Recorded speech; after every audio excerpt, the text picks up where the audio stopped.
ৰাজীৱ শদিয়া। ৰাজীৱ শদিয়াৰ জন্ম হৈছিল অসমৰ শদিয়াৰ টুপচিঙা গাঁৱত। তেওঁৰ প্ৰকৃত নাম আছিল ৰাজীৱ গগৈ, কিন্তু 2000 চনৰ শেষৰ ফালে তেওঁৰ সেই নাম সলনি হয় ৰাজীৱ গগৈৰ পৰা ৰাজীৱ শদিয়া হ'লগৈ। তেওঁৰ প্ৰথম এলবাম বন কেতেকী 2004 চনত মুকলি কৰে।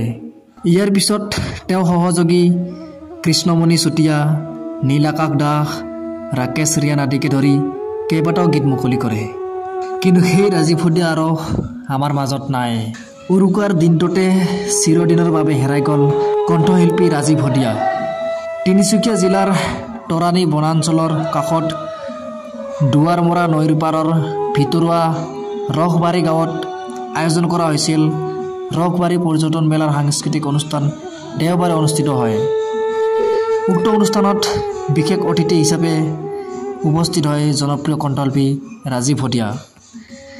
দেওবাৰৰ নিশা সাংস্কৃতিক অনুষ্ঠানত গীত পৰিৱেশন কৰি আছিল জাতি আৰু মাটিৰ গীত গাই ভালপোৱা জনপ্ৰিয় কণ্ঠশিল্পী ৰাজীৱ শদিয়াই। গীত পৰিৱেশন কৰি থকাৰ সময়তে ঘটি গ'ল এক অঘটন।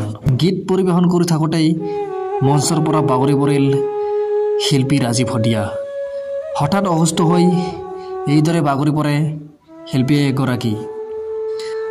তাৰপিছত ততাতৈয়াকৈ ৰাজীৱ শদিয়াক ৰূপাইৰ এখন ব্যক্তিগত নাৰ্ছিং হোমলৈ লৈ যোৱা হয়। যদিও পিছত উন্নত চিকিৎসাৰ বাবে ডিব্ৰুগড়ৰ অসম চিকিৎসা মহাবিদ্যালয়লৈ প্ৰেৰণ কৰা হয়, কিন্তু সোমবাৰে দুপৰীয়া তেওঁ শেষ নিশ্বাস ত্যাগ কৰে।